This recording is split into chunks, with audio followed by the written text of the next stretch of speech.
A little while ago, I tried out Notion mod for Besiege and built this aircraft carrier. This was surprisingly good, but I wanted to try expanding my fleet a bit and making a functional submarine with a working torpedo to defend it. Now, if you haven't seen this mod yet, basically what it does is just floods the map, and anything that goes below the water is gonna want to bounce out. Now, this makes it pretty easy to make some sort of boat, but to get something that actually goes beneath the water is a little more challenging. Now, starting out on the sub though, I needed something to push me through the water, and for that, I wanted to start by making an engine. And starting out here by putting a log on a swivel joint, I was able to spin it around, but I really didn't like how much it was deflecting down, and I wanted to try out a different kind of engine. Now, for this one, I was gonna use a wheel, and you see I'm angling it slightly. This sort of is showing off the way I want it to work here, and you can see I ended up making it much larger using some logs. Now, this kind of engine's called a swash plate engine, and I've made it before in a different game. Now, one thing I really like about it is all the pistons end up facing the exact same direction, and the whole thing ends up being reasonably compact. Now, I tried putting down some ball joints here to end up connecting up some arms too, and at least at first, everything seemed to be okay. Now, after that, I started putting down some arms here, and you can see I also put down a half pipe to hold on to that piston. Now, one downside of this engine though is it's reasonably complicated to make, and especially in Besiege, it's kind of hard to get the tolerances I need. I realized very quickly that this kind of engine just wasn't gonna work. After seeing that, I was thinking of making an inline engine, because at least this I should be able to make reasonably small. One thing you notice I'm doing though is I'm using a bunch of wheels instead of swivel joints. Wheels end up being a lot more rigid, and I figured that if I used these, I should be able to apply a lot more power without bending the engine apart. Now, so here you can see I'm building up another crank, and you can see once I got that on here, I ended up trying to spin it up, and it honestly looks pretty good. One problem though is you'll notice the sensor part is bouncing up and down a lot, and it should be staying completely still. Now, this would probably be fine if I was just using a 2-engine design, but since I'm gonna want at least 4 pistons, I realized this was gonna be a bit too flimsy. Now, fortunately though, I could delete off those ballasts, and you can see here I'm using more wheels to brace this together. But now the 2 cranks are rotating completely independently. Using a brace, I am able to link them together, but the issue with braces is that they have a very high resistance to rotation, so this is constantly going to be working to slow down my engine and steal some power. Now, the next thing I was thinking of using though is actually a panel like this. With this, you can see here I'm able to link the 2 pieces together, and it's still reasonably small, so it's easy to get everything attached up. So at this, I had a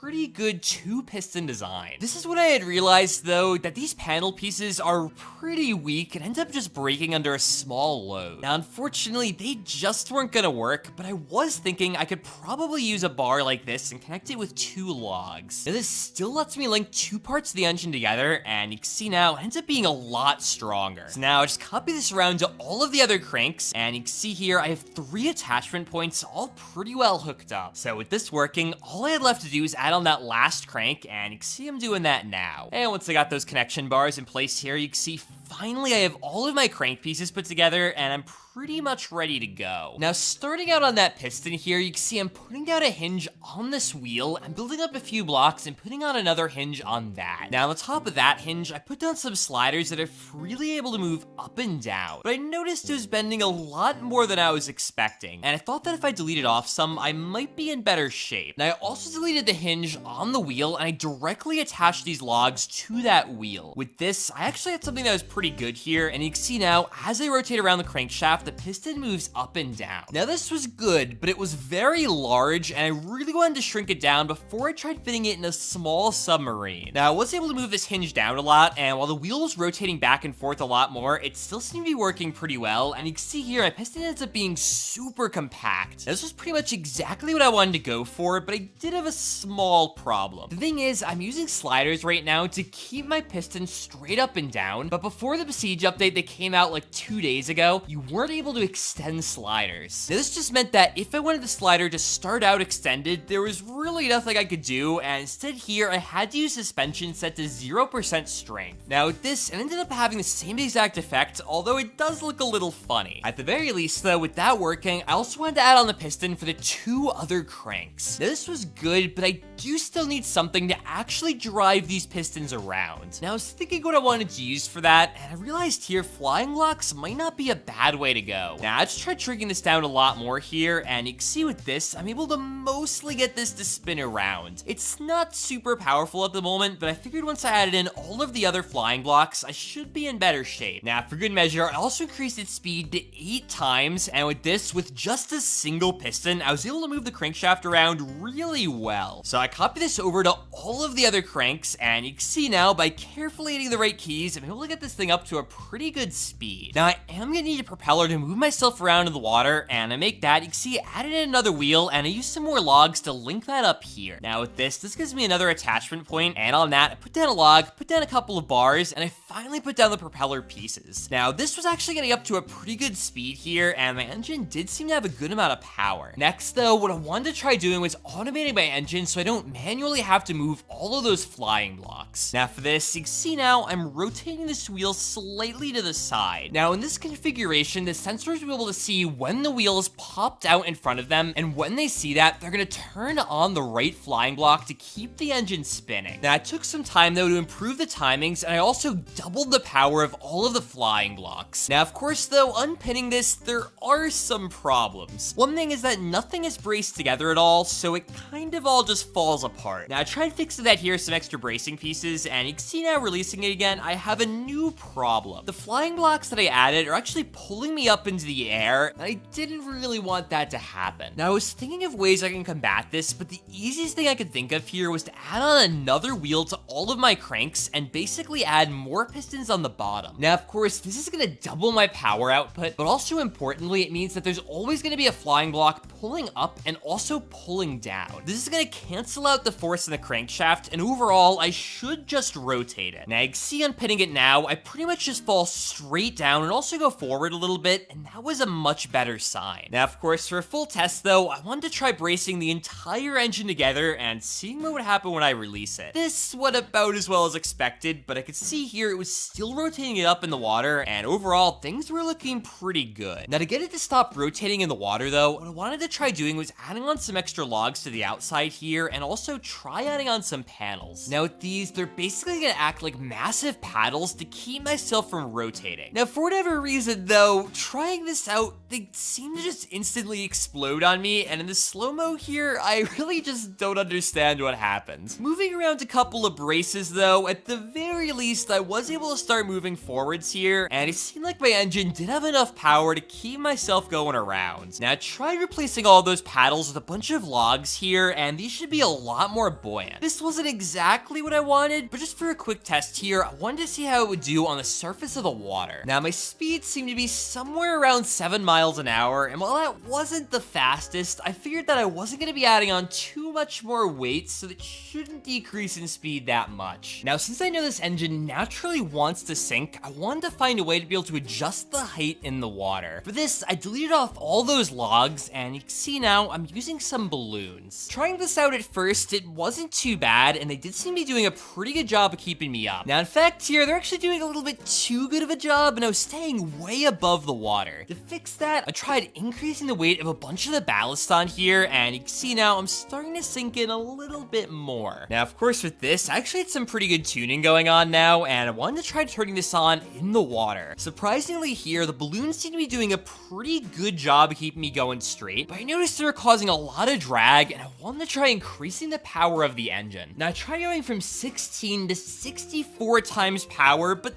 this might have been a bit much. The propeller seemed to instantly tear itself off, and it was rotating really fast. Now, I tried going down to only 32 times speed, and you'll notice I also doubled up the engine on the other side. This was to ideally get a bit more power, but it seemed to just cause an equal amount of drag, and even trying to use a single propeller here didn't really seem to improve things. In fact, doubling this up here, you can see the gears skipping quite a bit, and it seemed like physics were having a really hard time keeping up. Now next, I went back to a single engine, but what I tried doing was using more propellers on that engine. This tore off quite often here, and I realized that I needed to connect it up using steering hinges. For whatever reason, these things have a ton of strength on them, and I can see now I was making a lot brighter progress going through the water. Now, I was still going around 7 miles an hour, but this was with a lot more drag, so clearly the engine is doing a much better job. And of course now, with this basically designed, what I wanted to try doing was encapsulating it up in panels. Now, I just built up a basic thing on the one side here, I copied it over, and you can see now I'm stretching it out to make it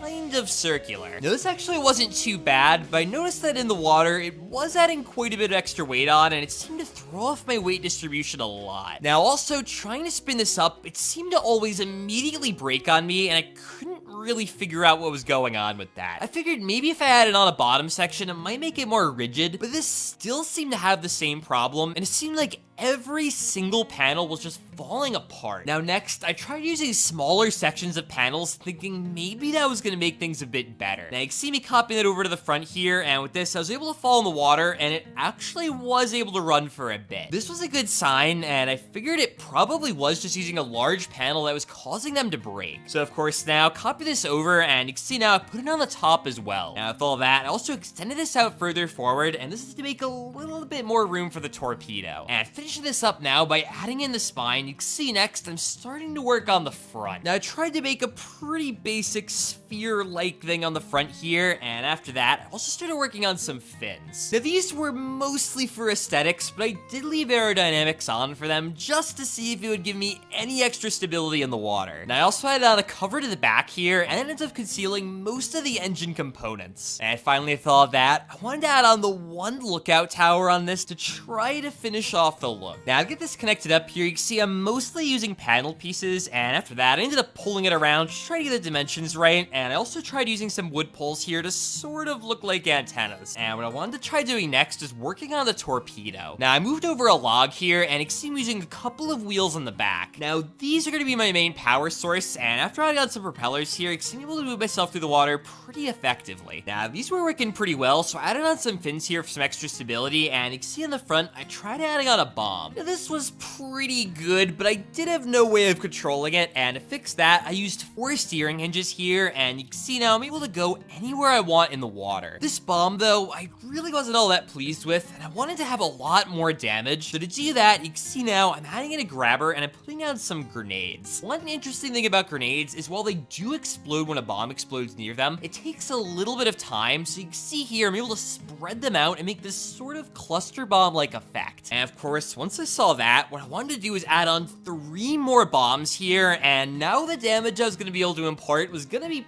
pretty good. All these bombs, though, were quite heavy, so to balance this out a bit better, you can see I added on a wood log to the front, and I stacked on some more on that. And once I had that on there, you can see now I'm trying to move this around. This was working surprisingly well, and I wanted to try exploding near my submarine and seeing what would happen. Now, to remotely blow up the bombs, though, I wanted to try using a flamethrower, and you can see now I'm shrinking it down a lot to get it hidden within the body of the torpedo. With that on there, though, that's all the internals I'm gonna need, so I wanted to try putting some panels on the outside here and finishing up the look. Now, originally here, you can see I'm doing basically the same thing I did with the sub, but now I'm also using this aluminum skin, and I was really liking the look it was getting. And for copying that all around now, I want to try giving it a test in the water, and while the panels were slightly separating, they did seem to be holding everything together fine, so I finished everything up now with the last few panels. And after hiding all the components I was gonna need here, you can see I started to paint everything up, and I wanted to try it out. This, of course, couldn't have been easy, and it always would explode immediately when I loaded in. Fortunately, it seemed like the grenades were just a little too large, and shrinking them down now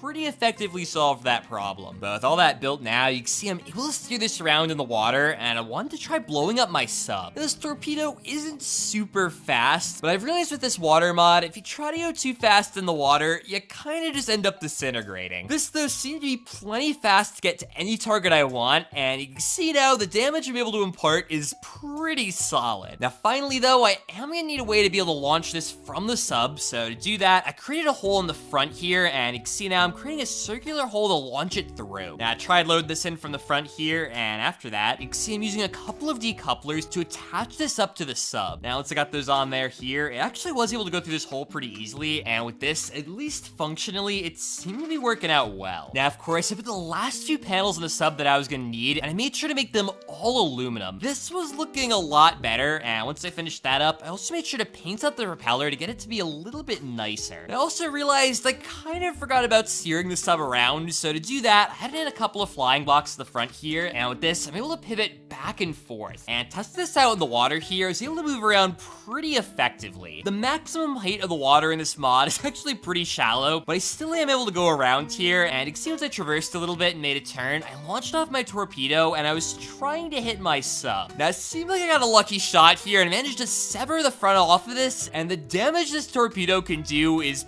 pretty good. And now, finally here, you can see a battle I ended up trying to do with one of my friends. Now, I'm actually recording this voiceover before I ended up doing that battle, so I'm hoping it turned out kind of funny. I'm actually surprised at how well this sub and torpedo turned out. One thing is the amount of drag in the water seems to just rip things apart, but I'm pretty happy that at least by using a bunch of separate panels, I was able to keep this mostly together. But guys, if you have any more ideas of what I should make, whether it's in the water or not, make sure to leave that down below. Make sure to subscribe if you want to see more content like this, and otherwise, till next time.